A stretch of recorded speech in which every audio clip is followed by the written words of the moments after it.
Hello, ladies. Have you ever stood in a room full of people, smiling as if everything was fine, while inside you felt completely alone? Many women know that feeling far more deeply than they ever admit. You give your care, your energy, your kindness to so many around you, yet sometimes, when you need a shoulder, there isn't one close enough to lean on.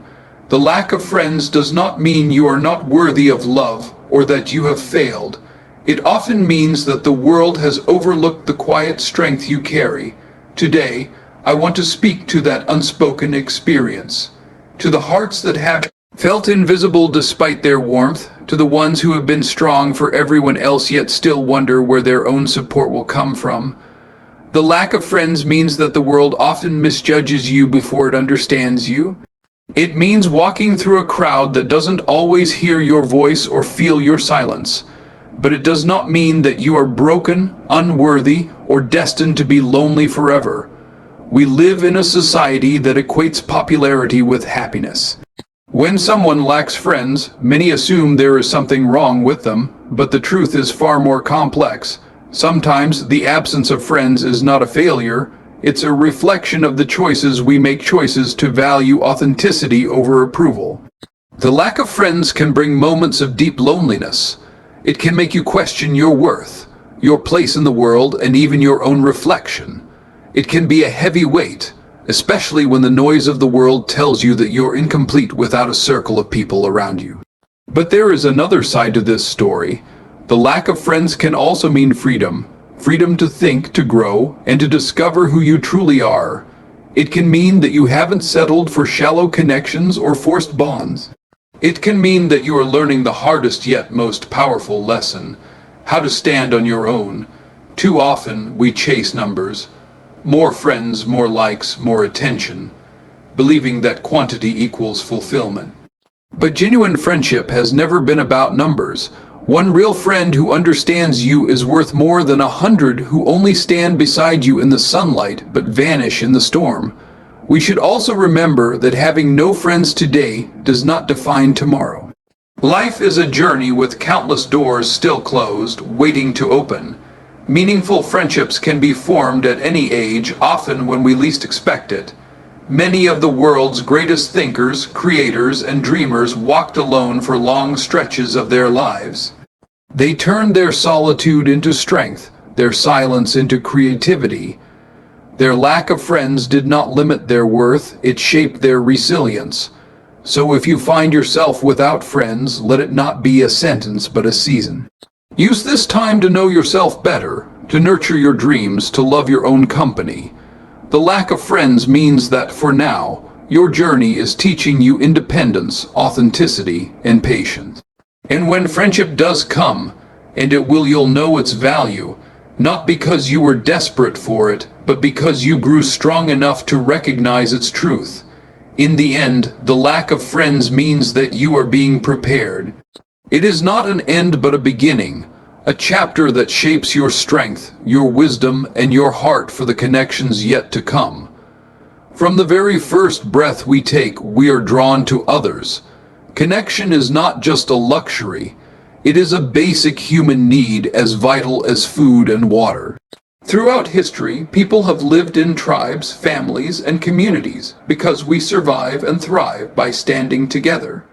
Yet in today's world, where millions of faces pass by us every day, both in person and on glowing screens, so many still find themselves without a single friend to confide in.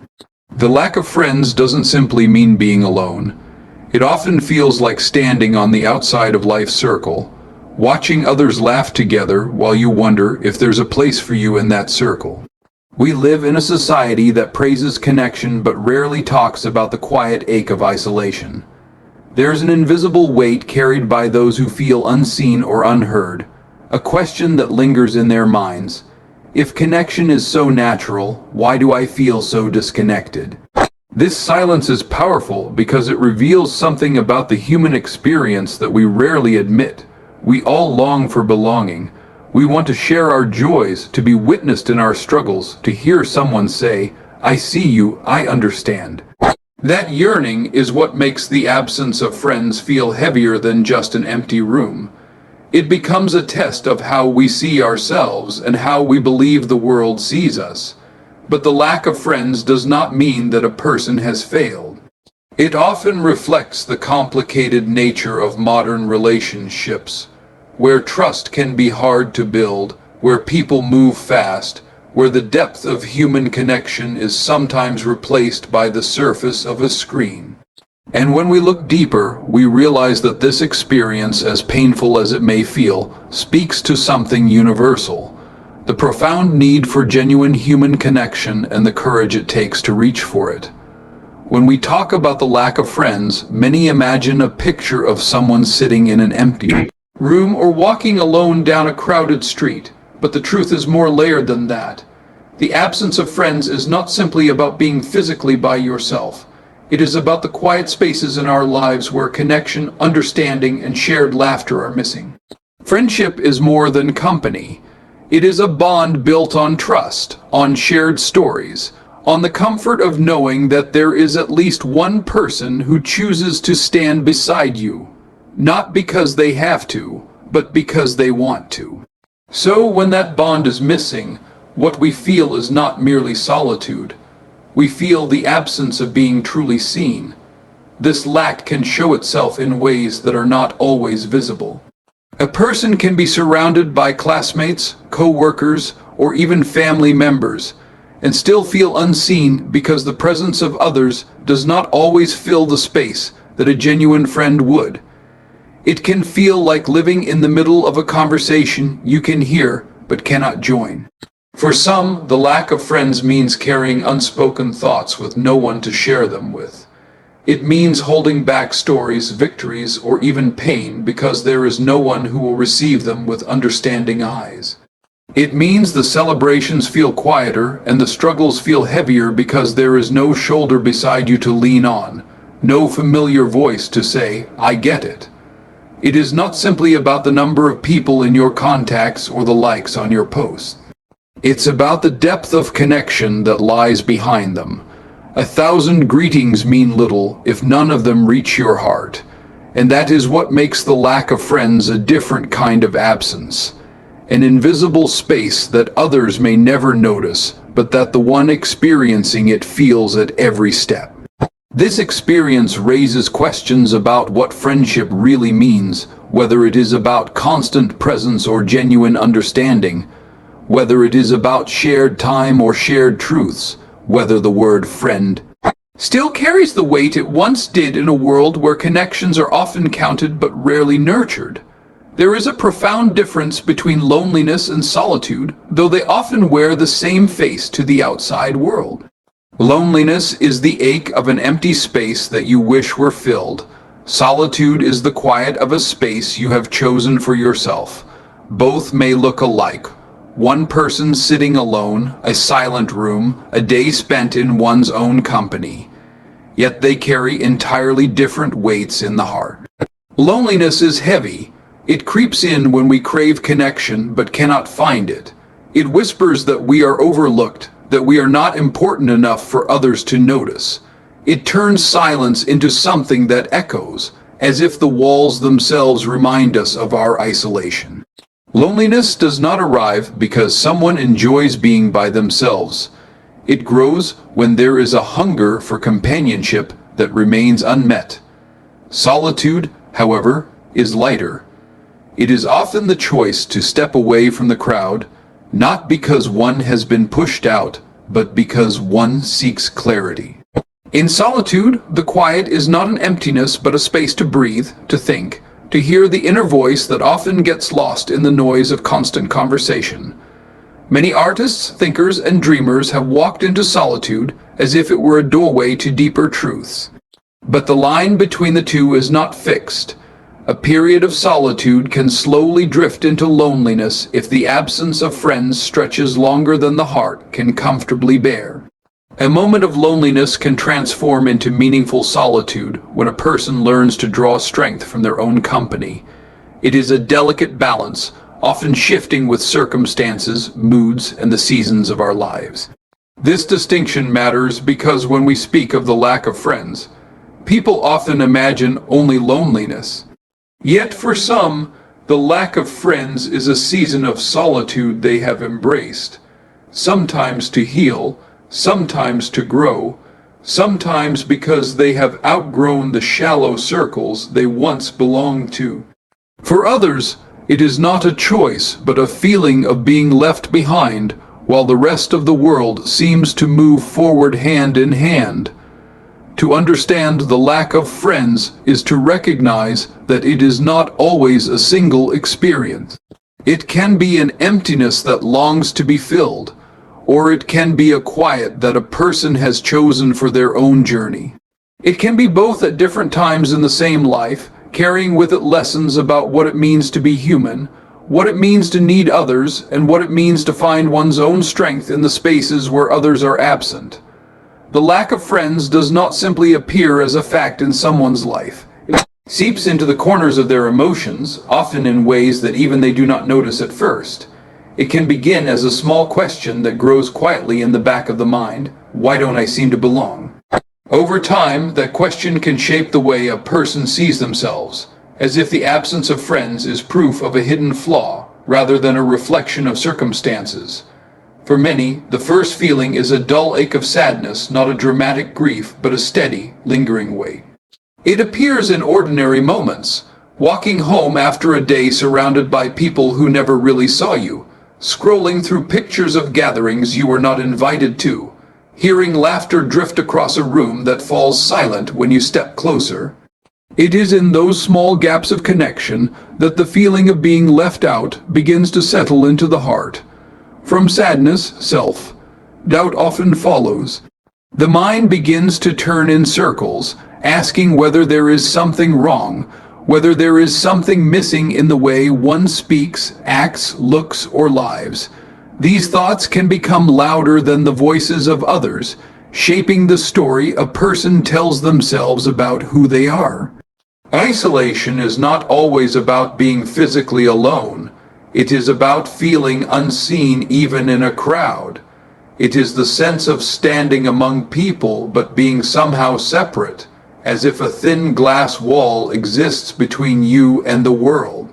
This invisible wall does not only divide you from others over time, it can divide you from yourself, making it harder to trust your own worth, to reach out, to take the first step toward connection.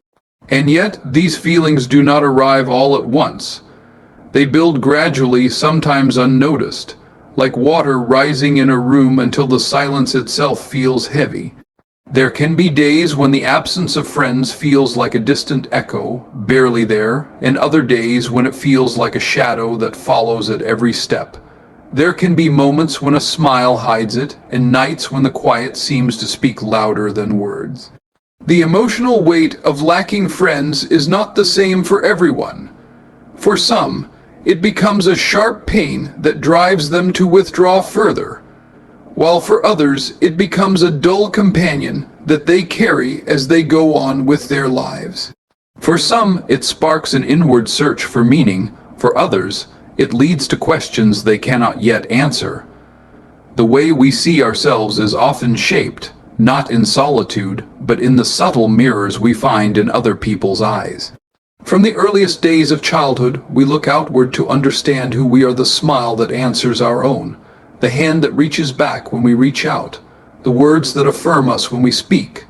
Friends, whether few or many, often act as these mirrors. They reflect our strengths when we forget them, and sometimes reveal our flaws in ways that help us grow. When these mirrors are absent, the picture we have of ourselves can begin to blur. Without the warmth of shared laughter, a person may start to wonder if their sense of humor was ever real. Without a listener to lean toward, they may question whether their voice carries any meaning. Without even a single friend to stand beside them, their presence in the world can begin to feel smaller, as if they have been quietly fading at the edges of their own story. This shift often creeps in slowly. At first, it may appear as a cautious doubt, the hesitation to speak up in a group, the habit of holding back a thought for fear it might be dismissed.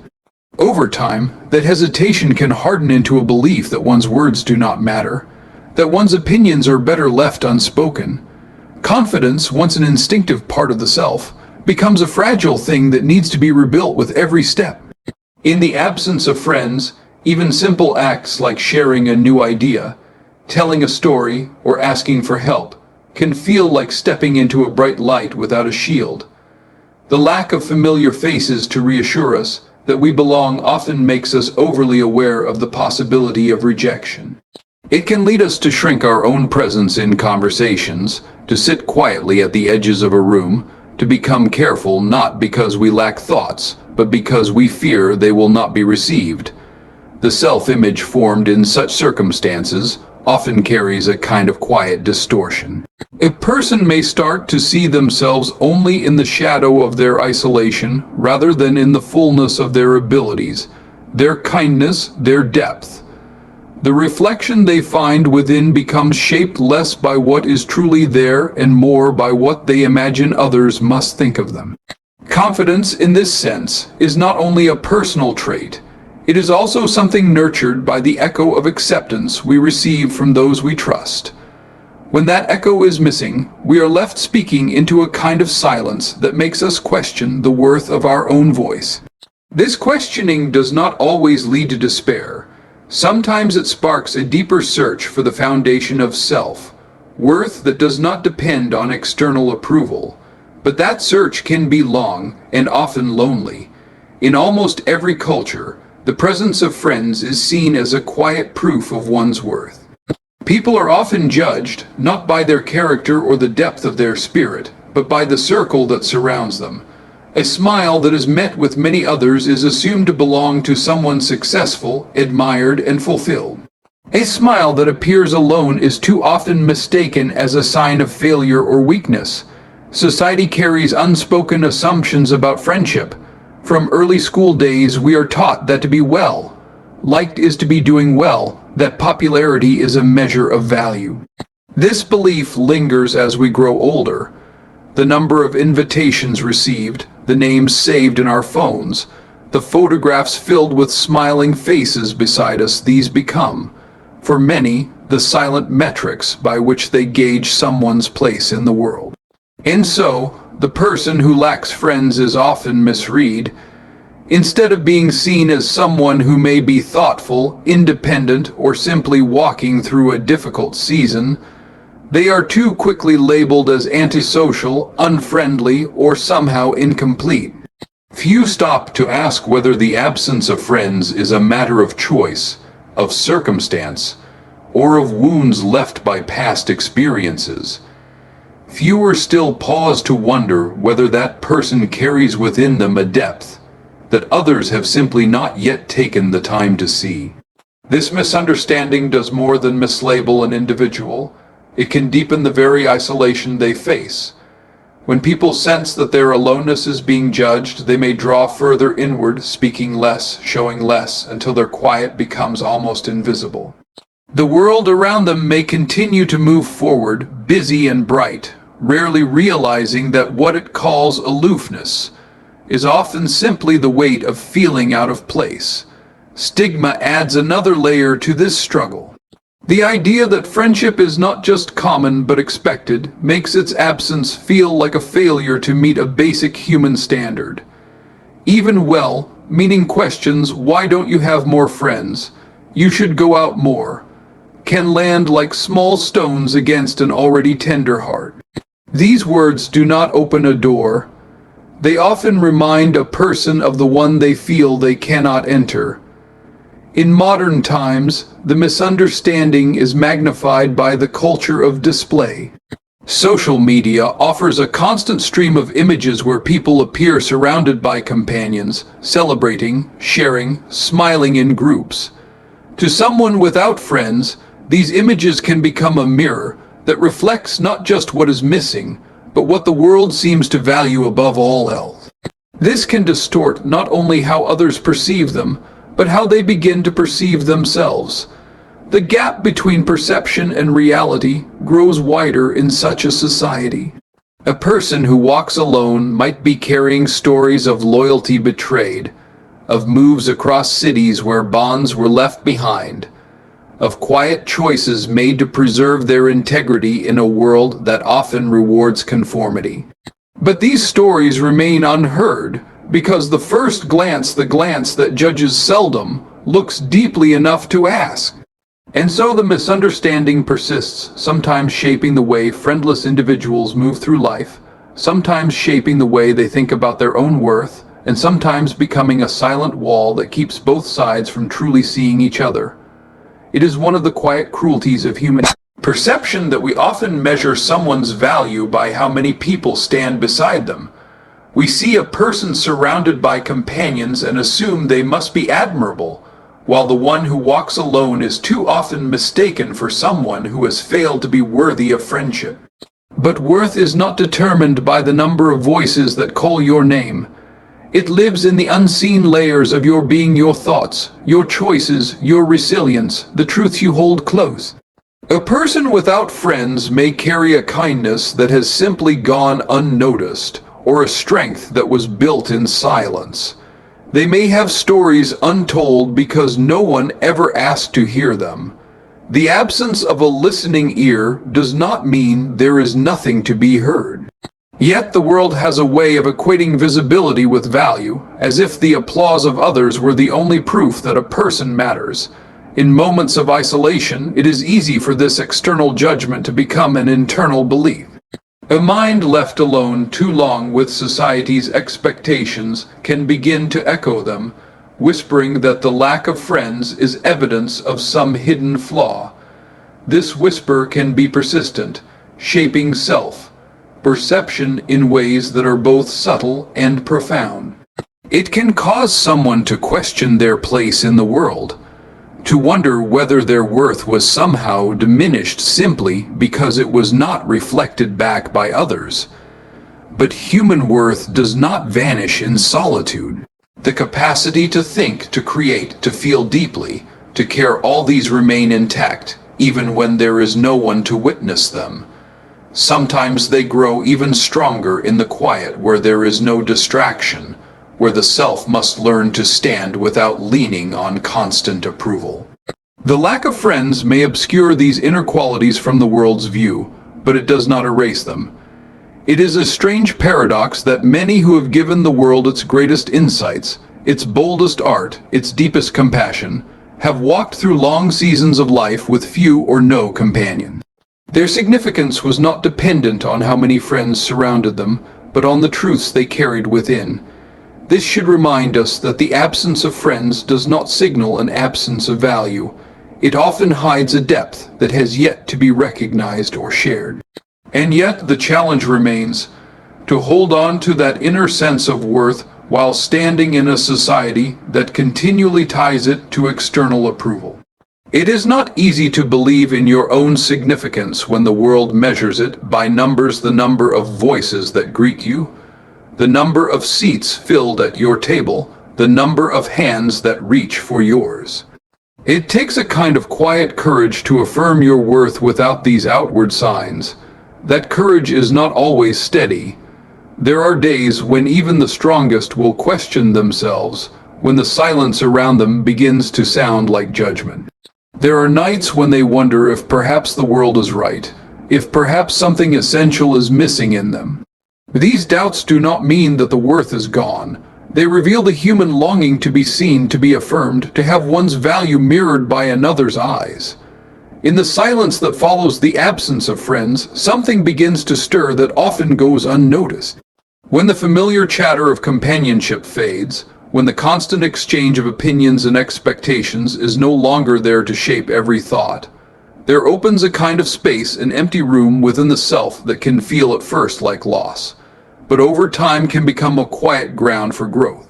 Solitude has a way of introducing us to ourselves. Without the constant reflection of others, we begin to see our own thoughts in their unbroken form, not the words we say to fit in, not the stories we tell to please or entertain, but the raw truths that rise in the stillness. In this space, a person may discover what truly excites them, what deeply troubles them, what they value beyond the noise of approval. There is also a kind of discipline that grows in the absence of friends. We learn to navigate our own moods without waiting for someone else to steady them. We begin to find comfort in our own company, not because it is always easy, but because it teaches us that strength can be quiet and unseen. The person who has walked through the ache of being alone often develops a resilience that those surrounded by constant companionship may never need to call upon. Solitude can also sharpen awareness. Without the distractions of endless conversations and opinions, the mind sometimes becomes more observant of the details of a day, of the tone in another's voice, of the subtleties of one's own emotions. It can nurture a deeper patience, a capacity to sit with questions that have no quick answers. Many have found that periods of being without friends become unexpected seasons of creation. Writers, thinkers, inventors, even those who simply seek to understand themselves more fully, often speak of times when they were apart from others as the moments when their most honest work began to take shape. There is a freedom in having no audience. It allows thoughts to unfold without the weight of expectation. Yet the growth that can come from solitude is not without its shadows. The same silence that allows a person to hear their truest voice can also amplify doubt. The same independence that teaches resilience can sometimes slip into guardedness, making it harder to reach out again when the time for connection arrives. Growth in solitude is rarely a straight path. It is more often a winding journey through stretches of quiet self-discovery and sudden returns of longing. What emerges from such seasons is not always immediately visible to others. A person who has walked alone for a time may carry with them a deeper empathy, a clearer sense of what they value in relationships, a new steadiness in facing the world. These are not the qualities celebrated in public displays or social media feeds, but they often form the foundation of more genuine bonds in the future. Still, the question lingers: how much of solitude is needed for growth, and when does it begin to harden into isolation? How does one preserve the lessons learned in the quiet, while remaining open to the warmth of others when it returns? These questions do not have simple answers, and perhaps that is part of what makes solitude both a gift and a challenge. When friends are absent, many of the small comforts that people often take for granted are no longer there. There is no one to call late at night just to share a passing thought. No familiar voice to lean on in moments of uncertainty. No presence to quietly stand beside you when words are hard to find. At first, this absence feels like a hollow space, an emptiness that threatens to swallow one's sense of belonging. But over time, something begins to take shape within that emptiness, not to fill it entirely, but to offer a way of standing upright despite it. The lack of friends, while painful, often pushes a person to discover that they can be their own source of steadiness. They learn to face their own fears without waiting for someone else's reassurance. They begin to rely on their own judgment in moments of confusion. They find ways to hold themselves together through seasons of change and difficulty, realizing slowly that their survival does not depend on the constant presence of others. This kind of independence is not about rejecting people or becoming untouched by emotion. It is more like learning to carry one's own weight. It teaches that while companionship can be a gift, one's sense of self cannot be entirely tied to its presence. There is a quiet power in knowing that you can endure hard days even without a supporting voice at your side. Emotional resilience often grows in the same way. The storms of disappointment, rejection, or unexpected loss still hurt, sometimes even more sharply without the cushion of a friend's comfort. Yet with each challenge faced alone, a person begins to develop a deeper understanding of their own capacity to endure. They learn to sit with their feelings without being consumed by them.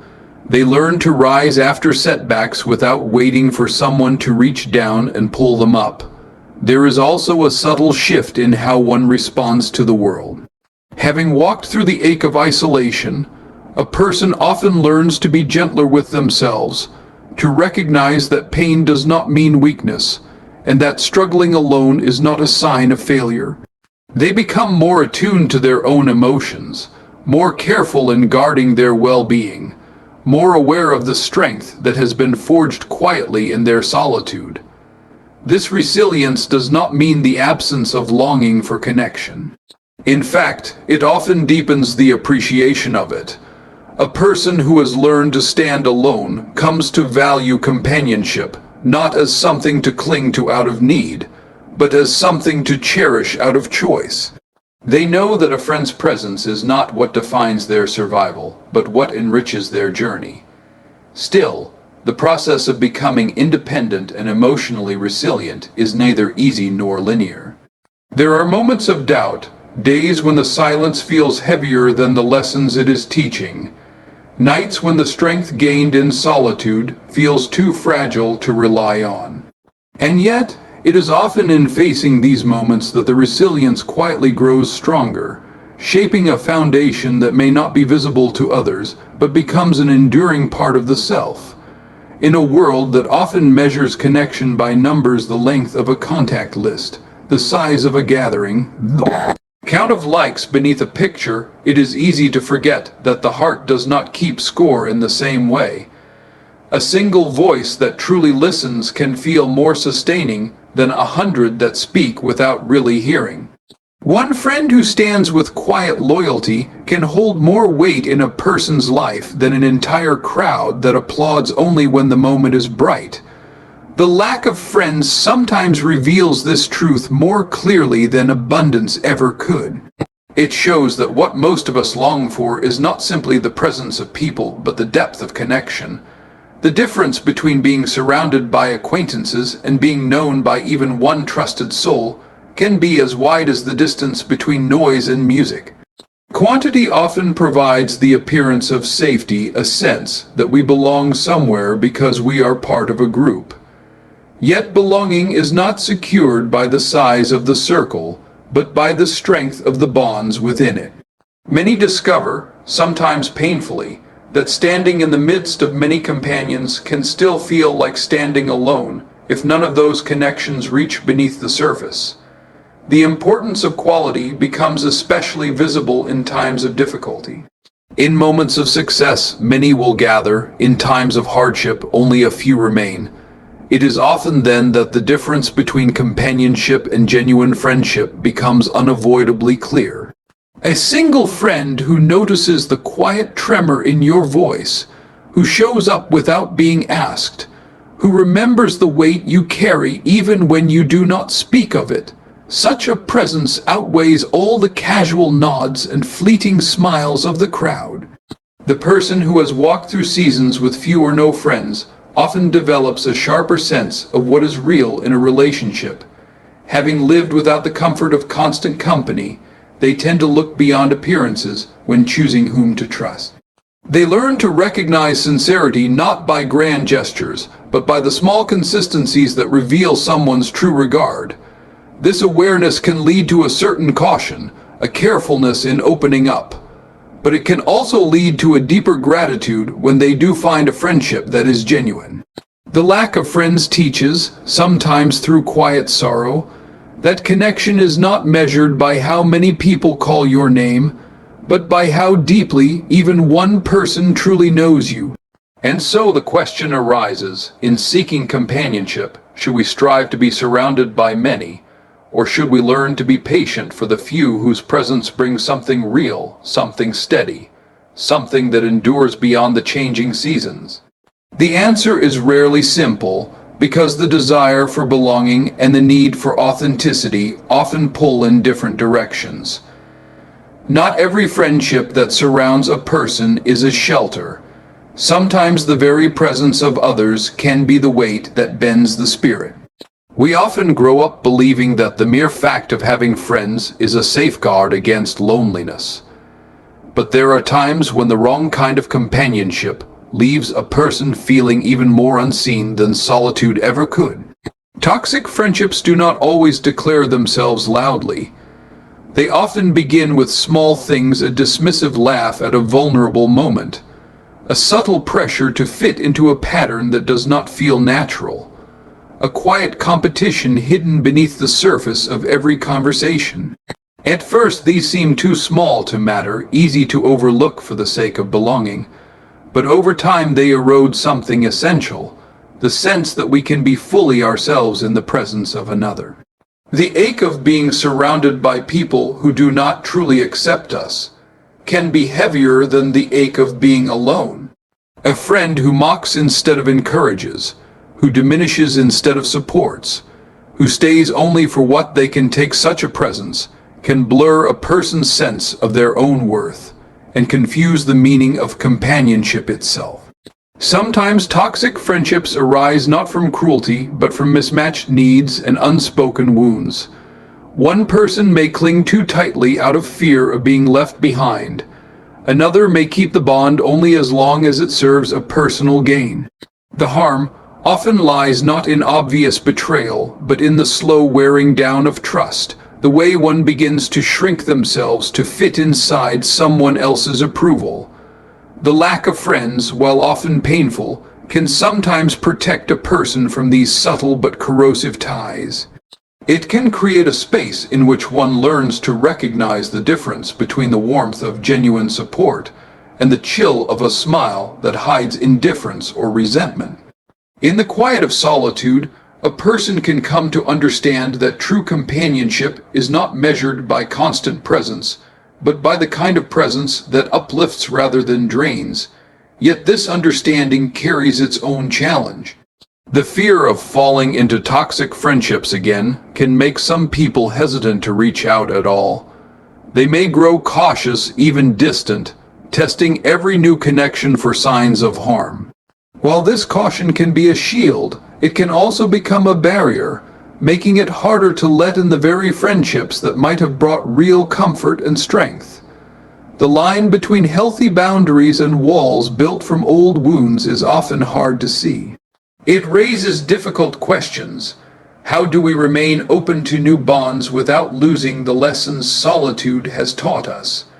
How do we trust enough to welcome another person into our lives without forgetting the ways in which trust can be misused? These questions do not always have easy answers, and perhaps that is why so many tread carefully, caught between the longing for connection and the need to protect the self. There is a kind of strength that is not built in the noise of a crowd, but in the quiet of one's own company. When there is no one to lean on, the weight of each day feels heavier, yet it is in carrying that weight alone that a person begins to discover the hidden layers of their own endurance. Solitude can be a harsh teacher, but it often teaches lessons that no companion could ever fully give. The absence of friends can feel, at first, like a hollow space, a silence that seems to echo too loudly. Yet within that silence, many learn to listen to themselves in a way they never could when surrounded by constant voices. They begin to notice their own thoughts with more clarity, to understand the rhythms of their own hopes and doubts. The long hours that once seemed empty start to become a mirror, reflecting back both the vulnerabilities that were once easy to ignore and the quiet resilience that had always been there but unrecognized. In facing challenges alone, people often discover their capacity to endure far more than they imagined. They learn to pick themselves up after disappointments, to solve problems without leaning on a reassuring voice, to find comfort in their own presence when there is no one else to reach for.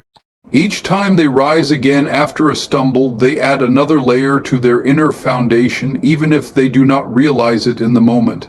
This kind of resilience is rarely loud or obvious. It does not boast. It grows quietly, like roots beneath the surface of the earth, unseen by others but holding firm when the storms arrive. The person who has spent long stretches in solitude often learns how to be still in the face of uncertainty, to wait through the difficult seasons without surrendering entirely to despair. There is also a certain self-reliance that emerges. Without the constant feedback of friends, one learns to weigh decisions more by their own inner compass than by the shifting opinions of others. There is a dignity in discovering that your worth is not determined by how many people gather around you, but by how you learn to stand when you stand alone. And yet, this strength that grows in solitude carries its own tension. It can become both a shield and a wall. The same resilience that helps a person endure isolation can, at times, make it harder to reach out again, to allow someone else to share in the journey. For once you have learned to walk alone through long and difficult paths, it can feel almost unfamiliar to let another walk beside you. In this way, solitude shapes not only the heart, but also the way we meet others. It invites questions that linger quietly in the background. Does self-reliance make one stronger, or does it sometimes make one harder to reach? Can the strength gained in solitude coexist with the vulnerability that true companionship often requires? And as we look toward building new connections, how do we carry the lessons of solitude without letting them harden into barriers? To live without friends for any length of time is to stand at a distance from the ordinary hum of human closeness. It can feel like watching the warmth of a fire from the edge of a long, cold field. Yet in that distance, many discover a different kind of awareness, an awareness of how fragile and necessary connection truly is. When someone has known what it is to be overlooked, they often begin to notice the small ways that others are overlooked. They hear the pauses in another's voice, the quiet sigh behind a polite smile, the way someone's eyes search the room for a welcome that never quite arrives. They understand, often without words, the ache of being on the outside looking in, because they have stood there themselves. This kind of empathy does not always arise out of pity. It often comes from recognition. The person who has felt invisible learns to see the invisible in others. The one who has known silence learns to listen not just to words, but to the spaces between them. They come to sense the unspoken stories that hide behind ordinary greetings, the tremor beneath a casual laugh, the resilience beneath someone's quiet presence. In this way, solitude often carves out in a person a softer regard for the struggles of others. Having lived through the weight of isolation, they may be slower to judge and quicker to offer patience. They begin to realize that behind many walls of indifference, there is often a story of hurt or longing.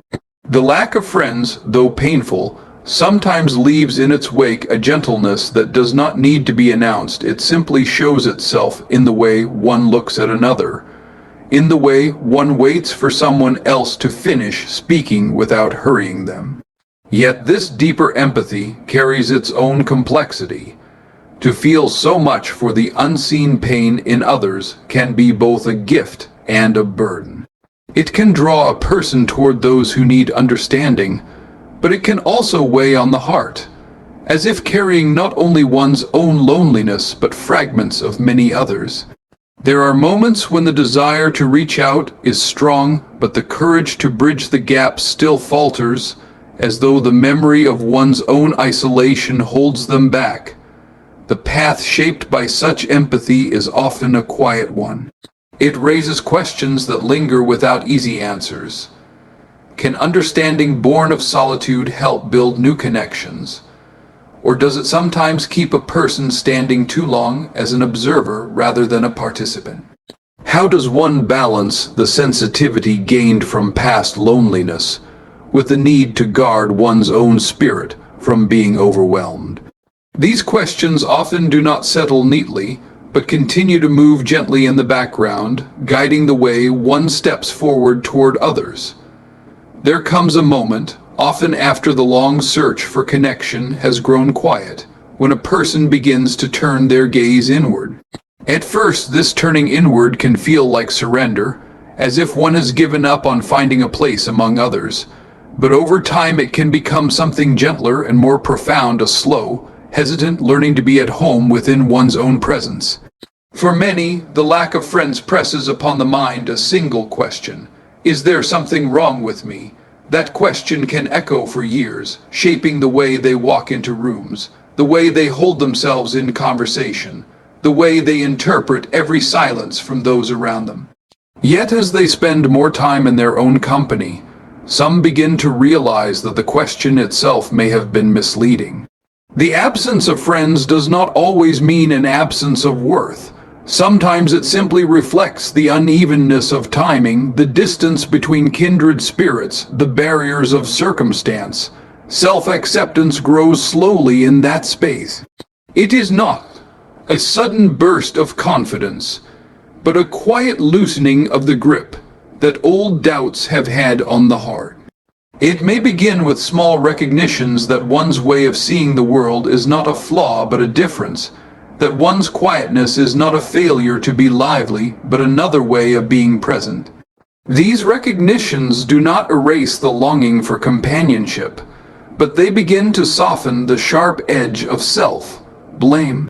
In learning to live with themselves, many discover that solitude can be less of a punishment and more of a place of gathering, a gathering of one's scattered thoughts, of unspoken dreams, of the softer parts of the self that are often overlooked when life is full of noise. There is a kind of peace that comes when you stop measuring your value against how many people call your name. Self-acceptance also reshapes the way a person approaches others. The more at ease one becomes in their own presence, the less desperate they feel to force connection where it does not naturally grow. They begin to realize that friendship built on the need to fill an inner void often becomes fragile, while friendship that arises out of mutual respect and recognition tends to hold more quietly but more firmly. Yet the journey of self-acceptance is rarely steady. There are days when the old questions return, when the silence of a phone or the sight of others gathered together stirs up the ache once more. There are moments when the comfort found in one's own company feels thin and fleeting. This back and forth between peace and longing raises questions that linger gently in the background. How much of contentment can be found within, and how much still depends on finding one's place among others? How does one honor the truth of their own nature without closing the door to the bonds that might still be waiting beyond the horizon? There are seasons in life when the quiet stretches long and companionship seems far away. At first, that quiet can feel like an emptiness that swallows the light, a hollow that echoes with the voices we wish were near. But in the stillness, as days and nights pass without the familiar rhythm of shared laughter or easy conversation, something almost imperceptible begins to take shape, a faint thread of meaning that does not come from others, but from somewhere deeper within. The absence of friends often leaves a person face to face with their own heart in ways that constant company never quite allows. Without the steady hum of external voices to fill the spaces in between thoughts, one begins to listen differently. They notice small things, the way a morning breeze moves through an open window, the comfort in a simple routine, the soft but steady rhythm of their own breath. These are not grand discoveries, yet they begin to show that even in solitude, there are quiet moments of life that carry their own kind of companionship. Hope in such seasons does not always appear as a bright vision of what is to come. Sometimes it starts as something as small as the decision to rise again each day, to keep the door of the heart slightly open, even when there seems to be no knock upon it. It grows in the willingness to believe that life still holds unseen connections, waiting at the edges of time, that the story is not yet finished, even if the current chapter feels like a long pause. Meaning is often found in the very things that once felt like burdens. The long walks taken alone can become spaces where thoughts settle and find clarity. The quiet evenings without a phone call can become hours in which creativity stirs or old memories are sifted gently for wisdom. Even the ache of loneliness, though heavy, can teach the heart about what it truly values, not crowds or applause, but the warmth of understanding, the steadiness of someone who listens. Yet this search for meaning in solitude is not without its tensions. There are days when hope feels fragile, like a small flame in a restless wind. There are moments when the silence seems to stretch too wide, and the thought arises unbidden. Will this be the way it always is? And in that question lies both the ache and the seed of something tender, the recognition that we continue to hope because some part of us still believes in connection, still reaches for it even when it is unseen. Perhaps it is in this tension between solitude and longing that the most human truths are revealed. To stand alone and still carry hope is its own quiet act of courage. To find moments of meaning, however small, in the midst of emptiness is a way of keeping the heart alive. And as we continue to walk this uncertain path, we often find ourselves wondering not whether the journey will bring us to others, but how the journey itself is shaping us for the connections that may still lie ahead. And so, perhaps the lack of friends does not mean that we are destined to walk alone forever. It may mean that life, in its quiet and sometimes difficult way, is teaching us to understand the deeper value of connection, to cherish sincerity over numbers, to discover strength within ourselves, to recognize the quiet struggles in others, and to keep alive a small, steady hope for the bond still to come. If there is one truth we can carry with us, it is that even in the seasons of solitude, we are still part of the human story, a story woven not only by the friendships we already have, but also by the ones we have yet to find. The absence we feel today does not have to be the final word. It can be the space in which understanding grows, the pause before the next note in the song of connection, and perhaps in the end, the lack of friends does not diminish our worth. It invites us to see it more clearly. It invites us to be patient with ourselves and with others, to walk with an open heart, and to believe that the journey through loneliness can shape us into someone ready not just to be welcomed, but also to welcome someone else when the time comes.